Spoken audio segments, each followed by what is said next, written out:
آنے کا شرف عطا کیا، جس کو امتی ہونا انبیاء اپنے لیے باعث شرف اور فضیلت سمجھتے ہیں۔ خدا کا شکر ہے کہ نبی کے امتی ہونے کی حیثیت سے ہم اس نبی کی آخرکار میں محبت محبت فرمایا۔ اللہ تبارک و تعالیٰ نے انسان کی اتباع، انسان کی ہدایت کے اتباع فرمایا، انبیاء کے لیے رسول بھیجے اور امام بھیجے تاکہ انسان ان کی سیرت کو پڑھے، سلام کرے،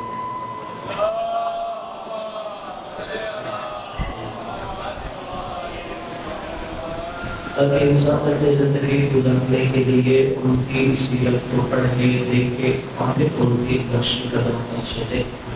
اس لیے کہ انسان یہ چاہتا ہے کہ میرے سامنے کوئی ایسی عملی شخصیت ہو جسے میں اپنے لیے رول ماڈل بنا کے اس کے اقوال کو، اس کے افعال کو، اس کے اقدام کی پیروی کر سکے۔ اور اللہ نے پھر سب سے پہلے جو انسان پہ واجب کیا کہ وہ اللہ تبارک و تعالیٰ کی ذات کی معرفت حاصل کرو، اور اس کے لیے اگر ہم دیکھیں تو انسان میں جتنے احسان اللہ تبارک و تعالیٰ نے فرمائے ہیں، ان احسانات کا بھی تقاضا یہ ہے کہ ہم اس کا شکر ادا کرنے سے پہلے اپنے اس محسن کو پہچانیں۔ اس حوالے سے حضرت امام جعفر صادق علیہ السلام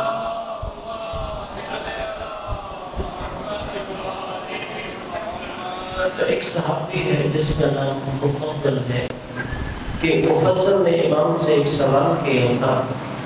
کہ مولا اللہ تبارک و تعالیٰ نے جہاں انسان پر اتنے احسانات فرمائے ہیں، اللہ کو اتنی نعمتیں دی ہیں،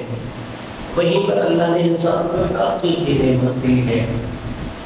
لیکن اس نے کہا فرق یہ ہے کہ جب انسان دنیا میں آتا ہے، جب پیدا ہوتا ہے تو پہلے دن بچے کی عقل کامل نہیں ہوتی، بلکہ آہستہ آہستہ جب وہ بڑا ہوتا ہے، ممیز ہوتا ہے، پھر اس کے اندر عقل کی صلاحیت دی جاتی ہے کہ جس کے ذریعے وہ ہر چیز کو پہچانتا ہے، اچھائی برائی میں فرق کرتا ہے، نیکی اور بدی میں تمیز کرتا ہے۔ کہا ہوگا کہ ممکن نہیں تھا کہ جب بچہ پیدا ہو پہلے دن ہی اللہ اس کی عقل کو کامل کر دیتا۔ امام نے فرمایا اللہ کے لیے ممکن تھا کہ پہلے دن ہی بچہ آئے تو اسے مکمل عقل دی جاتی، کہا لیکن پہلے دن اس بچے کو مکمل عقل دے دینا اس بچے کے لیے فائدہ مند نہیں تھا۔ وہ کہتا ہے مولا کیسے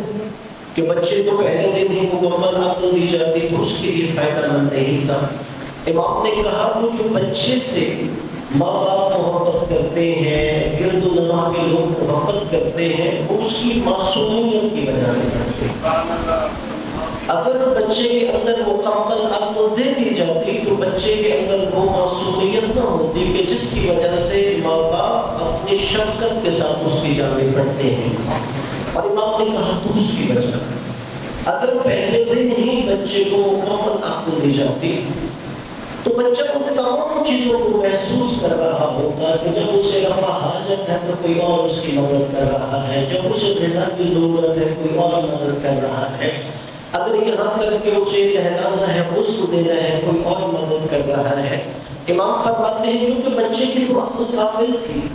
وہ ان تمام چیزوں کو محسوس کر رہا ہوتا، اور وہ اس وجہ سے کہ میں خود اپنے لیے کام بھی نہیں کر سکتا، اسے اپنی ذات سے نفرت ہو جاتی۔ اور پھر امام نے فرمایا چونکہ اس کے ذہن میں بچپن سے عقل تمام تھی اور وہ ساری چیزیں محفوظ تھی، اس کے ساتھ کیسا رویہ بچپن میں والدین کا تھا، وہ نہلا رہے تھے، رفع حاجت کے لیے لے کے جا رہے تھے، دیگر اس طرح کی اس کا لباس تبدیل کر رہے تھے، تو جب وہ بڑا ہو جاتا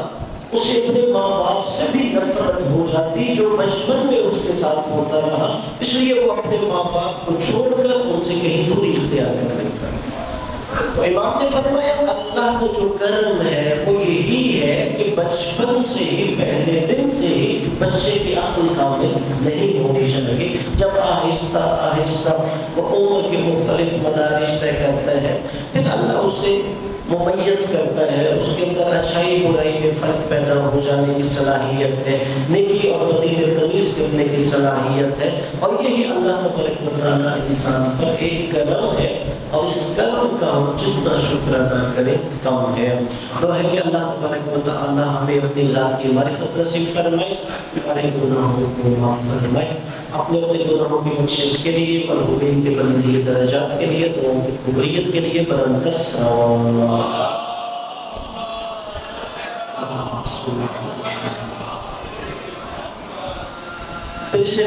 ہفتے کی اسلامی مناسبات کے حوالے سے عرض کروں تو وہ جو عام اسلامی مناسبت ہے وہ روزے غدیر ہے، کیونکہ آج 14 ذی الحجہ ہے اور 18 ذی الحجہ کو غدیر کا دن منایا جاتا ہے۔ اگر ہم مکتب تشیع کو دیکھیں تو مکتب تشیع کی جن چیزوں پر بنیاد ہے ان میں سب سے اہم واقع غدیر ہے۔ عام طور پر جتنے بیادران اسلام اگر اکٹھے مل کے بیٹھے تو نوجوانوں سے مثلا سوال ہوتے ہیں کہ آپ ہاتھ کھول کے نماز کیوں پڑھتے ہیں، آپ روزہ بعد میں کیوں افطار کرتے ہیں، آپ وضو کرتے ہوئے اپنے پیروں کو دھوتے نہیں، پیروں کا مسح کیوں کرتے ہیں، اسی طرح سے اور سوالات ہیں۔ اصل اختلاف یہ نہیں ہے، اصل اختلاف یہ غدیر کا ہے کہ جب آپ غدیر کو سمجھ لیں گے، مبدأ امامت و خلافت کو سمجھ لیں گے تو آپ کو ہر مسئلہ سمجھ گیا جائے۔ تو چونکہ ہم وہ فروعی مسائل اور اختلاف میں پڑ جاتے ہیں تو اس لیے وہ پھر کوئی مسئلہ حل ہی نہیں ہوتا۔ اب وہ کیسے اصل مسئلہ اختلاف مبدأ امامت و خلافت ہے؟ اب دیکھیے ہمارے نزدیک نبی کے بعد یہ جو اللہ نے منصب امامت و خلافت رکھا ہے یہ اسی طرح شریعت میں حجت ہے جیسے نبی حجت ہوتا ہے، اسی طرح وہ شریعت میں ایک دلیل ہے، ان کا کچھ کہہ دینا، ان کا کچھ کر لینا، جیسے نبی کچھ کہہ دے یا نبی کچھ کرے وہ شریعت میں دلیل بنتا ہے۔ اور یہی وجہ ہے کہ رسول خدا صلی اللہ علیہ وآلہ وسلم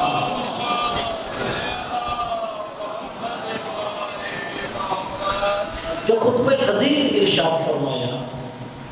عام طور پہ ہم صرف ایک جملہ تو سبھی جانتے ہیں، مانون تو مولا فضاری میں مولا، لیکن میں نوجوانوں سے کہوں گا آپ کو خطبہ غدیر پڑھیں، اس کے اندر بہت سے اور مطالب بھی ہے، اور اسی خطبہ غدیر کے رسول نے یہ جملہ ارشاد فرمایا، شروع میں اللہ کی توحید ہے، اور اس کے بعد رسول نے فرمایا غدیر خون کے میدان میں کہ آج میرے پاس 3 دفعہ جبرائیل نازل ہوا، اور تینوں دفعہ نازل ہونے کے بعد اس نے مجھے یہی حکم دیا ہے، یا ایھا الرسول بلغ ما انزل الیک من ربک، اے رسول جو علی کی امامت و خلافت و ولایت کے بارے میں تم پر حکم نازل ہو چکا ہے وہ آج لوگوں تک پہنچا۔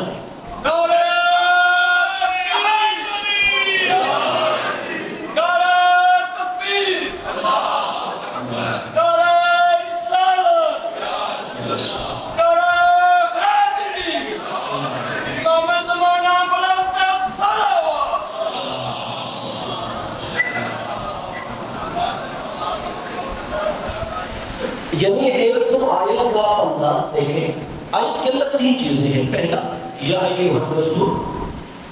بلغ ما انزل الیک من ربک، یعنی رسول کو ان کے منصب سے پکارا گیا ہے۔ طٰہٰ، یاسین، مزمل، مدثر، یہاں کوئی لقب نہیں دیا گیا، بلکہ یا ایھا الرسول، اے رسول جو تیری اصل ذمہ داری ہے رسالت کی، تجھے میں اس ذمہ داری کے عنوان سے مخاطب کر رہا ہوں۔ بلغ ما انزل الیک من ربک، جو حکم تجھ پہ نازل ہو چکا ہے وہ لوگوں تک پہنچا۔ اب یہاں پر جو فعل استعمال ہوا ہے وہ ماضی کا استعمال، ما انزل۔ آپ کسی بھی عالم سے جو عربی گرامر جانتا ہے اس سے پوچھیں ما انزل کا مطلب کیا ہے۔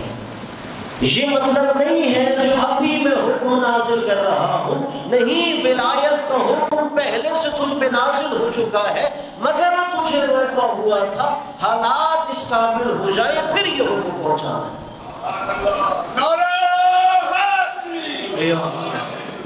اور اس اس لیے یہ جو معزلہ مفسرین نے لکھا ہے کہ جب نبی معراج پر بھی گئے تھے تو معراج پر بھی یہ امیر المومنین کی امامت و ولایت و خلافت کا حکم اللہ نے کہا تھا کہ یہ تو امت تک پہنچانا ہے، لیکن وقت کا انتظار تھا نبی کو۔ پہلا آیت کا حصہ یا ایھا الرسول بلغ ما انزل الیک من ربک، دوسرا حصہ وَإِن لَمْ تَفْعَلْ فَمَا بَلَّغْتَ رِسَالَتَهُ۔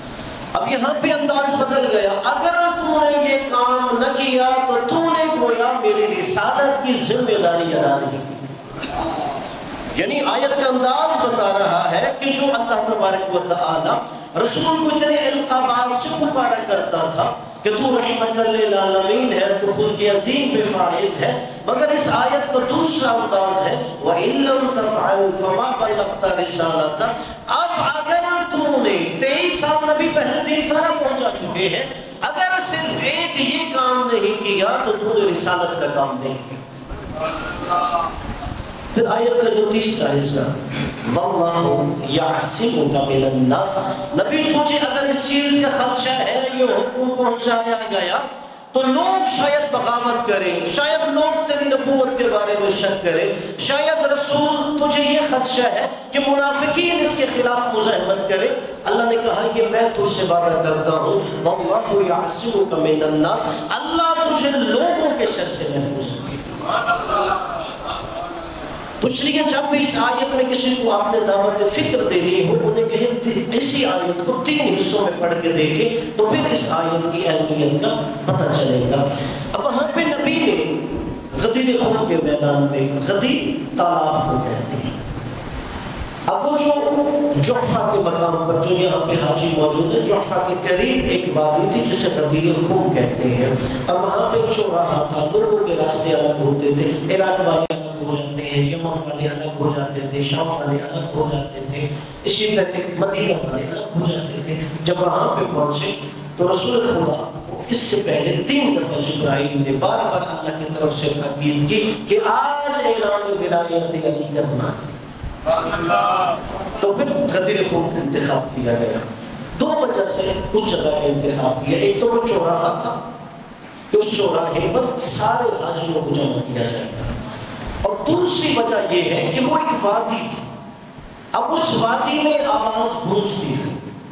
اب چونکہ جو رسول خدا نے خطبہ غدیر دیا، اہل سنت کی روایات کے مطابق کم از کم 70,000 صحابہ تھے، 70,000 سے لے کے 1.25 لاکھ صحابہ تک کی تعداد، یعنی جو رسول کی صحبت میں صحابہ رہے، یعنی 1.25 لاکھ تک صحابہ تھے۔ اب دیکھیں اس وقت کوئی مائک نہیں تھا، سپیکر نہیں تھا کہ رسول خدا آپ تصور کیجئے، میرا خیال اگر 5,000 کا بھی مجمع ہو اور یہاں سے بولا جائے آواز نہیں جا سکتی، لیکن رسول خدا نے اس وادی کا انتخاب 2 وجہ سے کیا۔ ایک تو وہاں بولنے سے آواز گونجے گی، وہ زیادہ دور تک آواز ہے،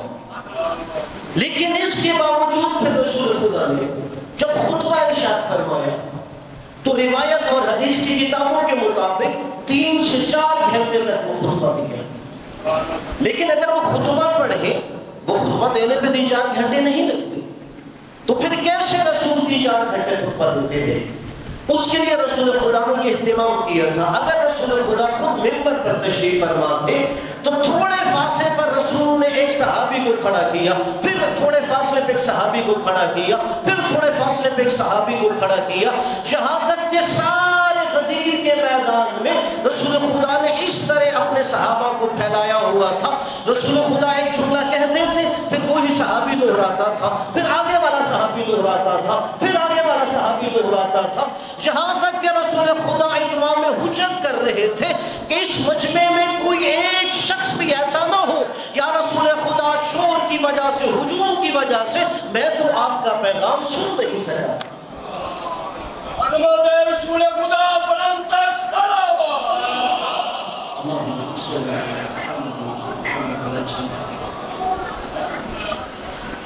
اس خطبے میں امیر المومنین کی ایک فضیلت جہاں بیان ہوئی، یعنی مختلف فضیلتوں، یعنی ایک پورشن جہاں مولانا کی فضیلت بیان ہوئی، اور دوسرے حصے میں پھر رسول خدا نے منافقین کے بارے میں فرمایا، اور جملے ہیں رسول خدا کی، اگر میں چاہوں اس مجمع میں ایک ایک منافق کا نام لے سکتا ہوں۔ اور رسول خدا نے فرمایا اگر میں چاہوں تو ایک ایک منافق کی طرف اشارہ کر کے بتا سکتا ہوں فلاں بھی منافق ہے، فلاں بھی ہر کی طرف، مگر رسول نے فرمایا نہیں، میں کریم ہوں۔ دشمنوں پہ لعنت، بلند صلوات۔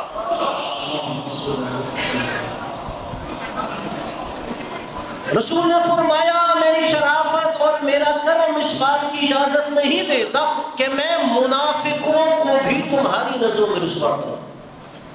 اس لیے صرف میں انہیں تنبیہ کر رہا ہوں کہ وہ جو یہ سمجھتے ہیں کہ شاید میرے دنیا سے جانے کی وجہ سے اسلام ختم ہو جائے گا، تو ایسا نہیں ہے، بلکہ میں ایک پورا نظام اور ایک پورا سسٹم لے کے جاؤں۔ اور پھر رسول خدا نے امیر المومنین کے بارے میں جہاں فرمایا کہ آج 3 دفعہ جبرائیل نازل ہوا ہے اور اس نے کہا ہے کہ رسول جو حکم تم پہ نازل ہوا ہے حضرت علی کی امامت و ولایت کے بارے میں وہ لوگوں تک پہنچا دو، اگر تم نے یہ حکم نہیں پہنچایا تو گویا تم نے کوئی کام نہیں کیا۔ تو اس وقت رسول خدا نے فرمایا لوگوں میں پہلے تم سے یہ عہد لیتا ہوں کہ بتاؤ کیا میں نے تم کو دین نہیں پہنچایا، کیا میں نے تمہیں اسلام نہیں پہنچایا، کیا اللہ کے سارے حکم نہیں پہنچائے، کیا تمہیں نہیں پتا میں اپنی طرف سے نہیں بولتا، میں وحی الہی کے تحت بولتا ہوں۔ اور اللہ نے ایک بار نہیں بارہا دفعہ مجھے کہا ہے کہ علی کی ولایت و امامت کا اعلان کرو، مگر میں توقف کرتا تھا کچھ لوگوں کی وجہ سے، مگر اب اللہ تبارک و تعالیٰ کی طرف سے آخری حکم آ گیا ہے کہ اگر آج میں نے علی کی ولایت کا اعلان نہ کیا گویا پیغام رسالت نہیں پہنچا رہا۔ اور پھر رسول خدا نے وہاں پر اقرار کیا تھا الست اولی بکم من انفسکم، بتاؤ کہ میں تم پر تمہاری جانوں سے زیادہ حق نہیں رکھتا؟ قالوا بلا، سب نے کہا یا رسول اللہ آپ ہم سب کے مولا ہیں۔ تو پھر وہاں پہ رسول خدا نے امیر المومنین کو ہاتھوں پہ بلند کیا، پھر فرمایا من کنت مولا فہذا علی المولا، جس کا میں مولا ہوں اس کا علی مولا ہے۔ اور پھر فرمایا یاد رکھو بے شک اللہ تبارک و تعالی اس بندے کو محبت رکھتا ہے کہ جو علی سے محبت رکھتا ہے، اللہ اس بندے سے دشمنی رکھتا ہے جو علی سے دشمنی رکھتا ہے، اللہ اس بندے کی مدد کرتا ہے جو ہر میدان میں علی کی مدد کرتا ہے، اور اللہ اسے رسوا کر دیتا ہے جو علی کا دروازہ چھوڑ دیتا ہے۔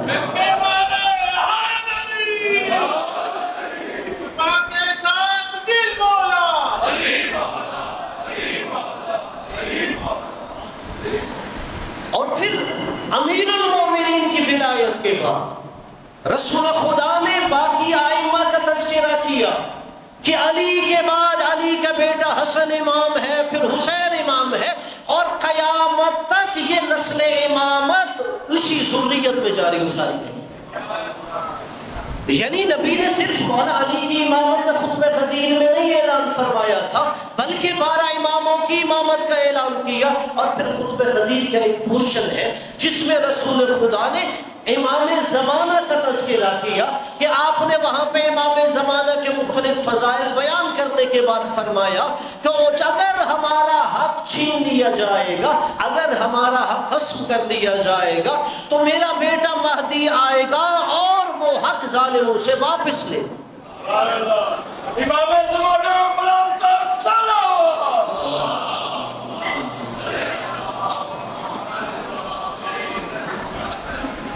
اور پھر رسول خدا نے فرمایا کہ جب تک تم علی کا دامن تھامے رکھو گے اس وقت تک تمہیں سربلندی نصیب ہوگی، جب تم علی کا دامن چھوڑ دیں گے تو تم گمراہ ہو جاؤ گے۔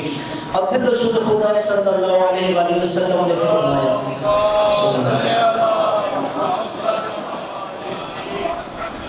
کہ تم میں سے ہر ایک علی کی بیعت کرے گا۔ علی کی بیعت کرنے کے لیے خطبے میں فرمایا کہ چونکہ تم لوگوں کا ہجوم زیادہ ہے اس کے لیے تم اگر میرے ہاتھ پر بھی بیعت کر لو گے تو وہ علی کی بیعت تصور ہوگی۔ اور پھر فرمایا کہ اگر آپ سب بیعت کرنا چاہتے ہو تو آپ سب لوگ اپنا ہاتھ بلند کرو۔ اور جو میں جملے رسول نے کہا دہرا رہا ہوں، آپ اسی جملوں کو دہراتے ہوئے میری بیان کرو اس بات پر کہ ہم علی کی ولایت و امامت کا عقیدہ رکھتے ہیں۔ اور پھر اس کے بعد رسول خدا نے امہات المومنین بھی چونکہ حج کے موقع پر موجود تھی اور صحابیات بھی ساتھ تھی، انہیں بھی کہا کہ تم بھی علی کی ولایت و امامت کی بیعت کرو۔ اب چونکہ عورت کے ساتھ مصافحہ حرام ہوتا ہے، عورت مرد کے ساتھ اپنا ہاتھ نہیں ملا سکتی، ہاں اگر مجبوری ہے کہ مرد میں دستانے پہنے ہیں تو وہ ایک علیحدہ شرعی مسئلہ ہے، مگر عورتوں نے صحابیات نے امہات المومنین نے مولا علی کی بیعت فرمائی، لیکن کیسے کی؟ ایک بہت بڑے تشت میں پانی ڈالا گیا، اس تشت میں پانی ڈالنے کے بعد رسول نے کہا مولا علی کو کہ آپ اس تشت کے اندر پانی میں اپنا ہاتھ رکھے۔ مولا علی نے پانی کے اندر ہاتھ رکھا اور اپنی ازواج کو نبی نے بلا کے کہا تم بھی اس پانی میں ہاتھ ڈال کے علی کی بیعت اور ولایت و امامت کا اظہار کرو۔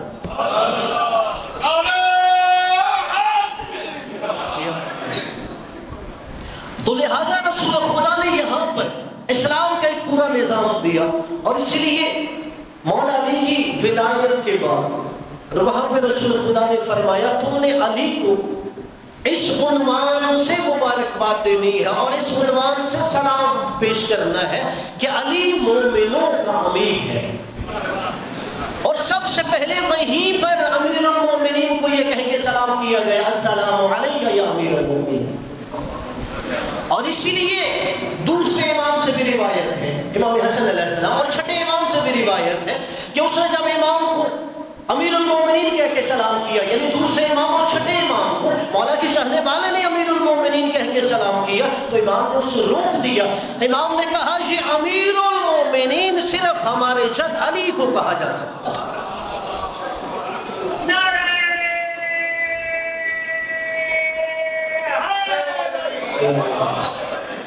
اس لیے کہ غدیر خم میں رسول خدا نے فرمایا تم نے علی کو امیر المومنین کہہ کے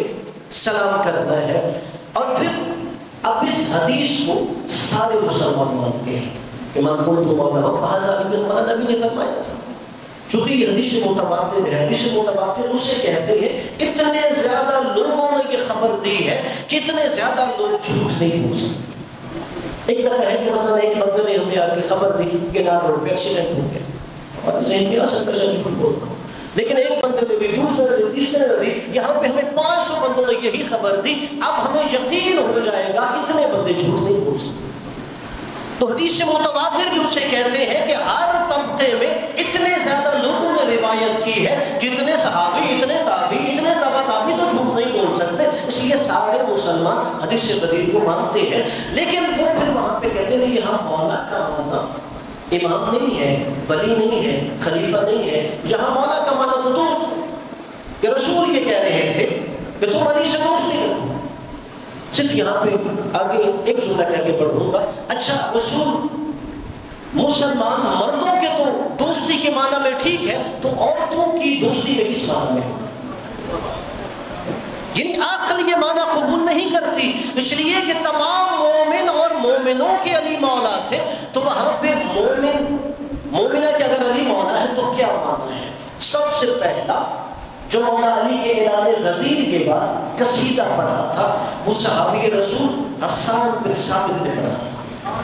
وہیں پہ غدیر خم کے میدان میں جب رسول نے اعلان ولایت کر دیا تو حسان بن ثابت صحابی کھڑے ہوتے ہیں، وہ کہتے ہیں یا رسول اللہ آپ نے یہ جو ابھی یہاں اعلان ولایت کیا ہے میں نے اس کے بارے میں ابھی ایک قصیدہ لکھا، اور وہ پہلا قصیدہ ہے کہ جو رسول کی میدان غدیر خم میں اعلان ولایت سننے کے بعد صحابی نے لکھا ہے۔ چلو اس صحابی سے پوچھو، اس صحابی نے جب من کنت مولا سنا تو اس کے ذہن میں کیا آیا تھا کہ علی سے دوستی کا حکم ہے؟ نہیں، اس شعر میں، اس قصیدے میں حسان بن ثابت صحابی رسول نے مصرع لکھا ہے فَإِنَّنِي فَقُومْ یا علی، کہ رسول خدا نے کہا قوم یا علی، اے علی کھڑے ہو جاؤ، فَإِنَّنِي رَضِيتُكَ مِن بَعْدِ امام وَهَادِيًّا، اے علی میں تم سے راضی ہو گیا، تو میرے بعد اس امت کا ہادی بھی ہے، تو اس امت کا امام و پیشوا بھی ہے۔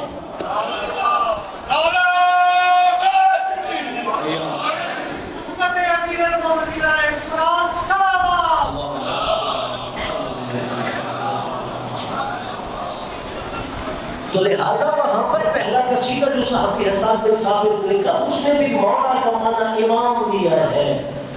مولا کا معنی ہادی پیشوا رہبر لیا ہے۔ اور اس 18 ذی الحج کو کچھ اعمال مستحب ہے۔ سب سے پہلے انسان غسل کرے، غسل کرنے کے بعد 2 رکعت نماز زوال کے قریب پڑھنا مستحب ہے، چونکہ اس وقت رسول خدا نے غدیر خون میں لوگوں کو جمع کیا تھا کہ 2 رکعت نماز پڑھے جو میں غدیر پڑھتا ہوں قربت الی پہلے رکعت میں سورہ فاتحہ کے بعد سورہ قدر پڑھیں، دوسرے میں سورہ فاتحہ کے بعد سورہ اخلاص پڑھیں قل هو اللہ احد، جب سلام پڑھ لیں تو 100 دفعہ سجدے میں جا کے شکر للہ کہا جائے، پھر اس کے بعد ایک دعا مستحب ہے جو مفاتیح الجنان میں موجود ہے، اس دعا کی تلاوت کی جائے، پھر سجدے میں سر رکھ کے 100 دفعہ الحمدللہ کہا جائے اور 100 دفعہ شکر للہ کہا جائے۔ معصوم نے فرمایا جو بھی بندہ قیامت تک یہ عید غدیر کے دن 2 رکعت نماز پڑھ کے یہ عمل کرے تو گویا وہ ایسے ہے جیسے غدیر خون کے میدان میں وہ رسول خدا کی بارگاہ میں حاضر تھا اور مولا علی کے ہاتھ پر ان کی امامت و ولایت کی بیعت کر رہا تھا۔ اور پھر جو امام نے فرمایا تیسرا اس دن کا عمل ہے وہ یہ ہے کہ مومنوں کو کھانا کھلانا، اپنے گھر میں صاحبان ایمان کو دعوت دو اور ان کو کھانا کھلاؤ۔ 8ویں امام فرماتے ہیں کہ اگر ضرورت مند مومن کو 1 درہم دو گے تو ایسا ہے کہ باقی دنوں میں 1000 درہم دیتے ہو، اور معصوم نے کہا اگر عید غدیر کے دن ضرورت مند کو 1 درہم دو گے تو گویا تم نے 1 لاکھ درہم دیا ہے۔ اور پھر معصوم فرماتے ہیں جو آج کے دن اپنے مومن بھائی کی ضرورت کا خیال رکھے گا وہ ساری زندگی کبھی مفلس اور نادار نہیں ہوگا۔